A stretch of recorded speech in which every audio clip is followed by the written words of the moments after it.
Hello, and welcome to this episode of the Kerman Wonders series.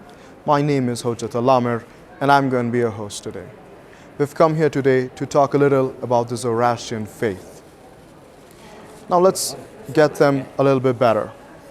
The first thing that we need to mention about them, and it's really hard to get away with it without mentioning their core principle, which summarizes in three words: Goftaronik, Pendaronik, and Kerdaronik. Roughly translated, it means to do good, to think good, and to say good.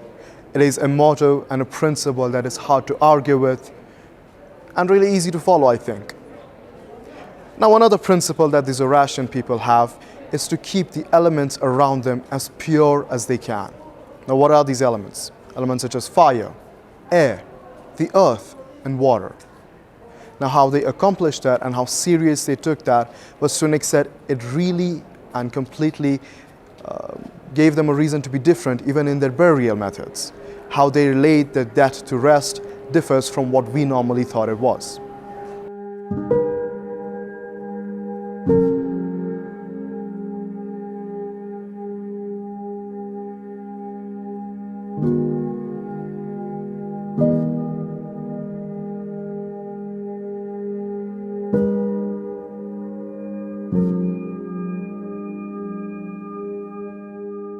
So keeping in with those principles, the Zoroastrian people could not bury their dead, because of doing so, they would be polluting the earth, the soil, the water underneath.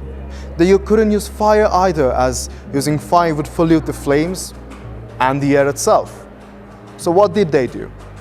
The Zoroastrian people built castle-like structures on top of the hills as far away from the city as possible to make the structure as inaccessible to the general population as possible.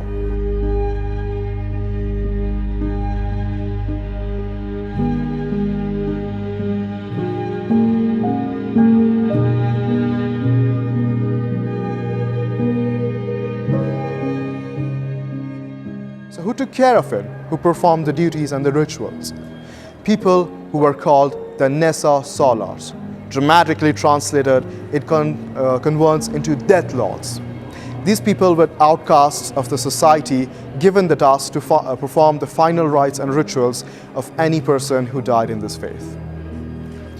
The Zoroastrian people would carry their bodies up to this structure and hand them over to Nessa Solars, who would carrying it up and put the bodies into their final resting places.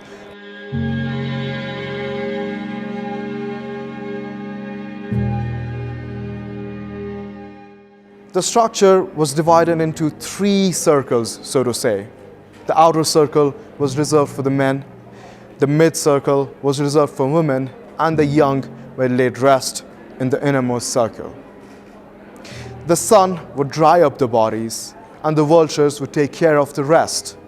And in a week, sometimes more, Nessa Solars would come back, collect the remains of the body, and put them in a pit that was at the center of their structure, and try to dissolve it with the best material they could use, any acidic liquid, such as lime water and so on.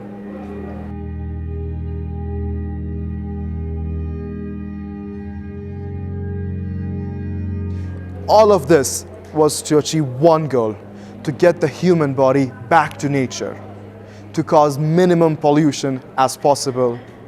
And I think they executed that goal perfectly.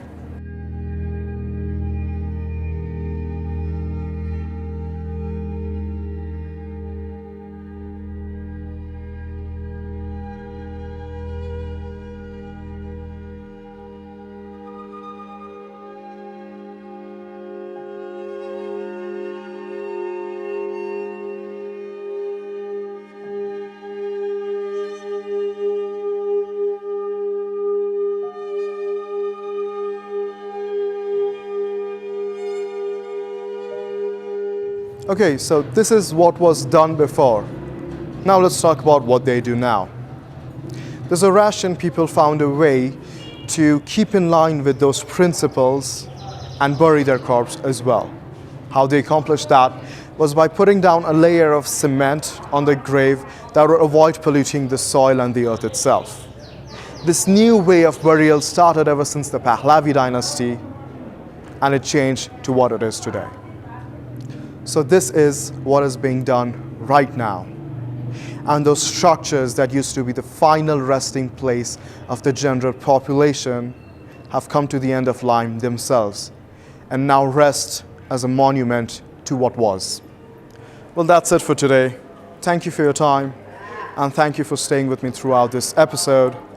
Don't forget to like, subscribe, and comment. Follow us on Instagram, and make sure to check out our website to learn a bit more about us. I'll see you soon with the next episode.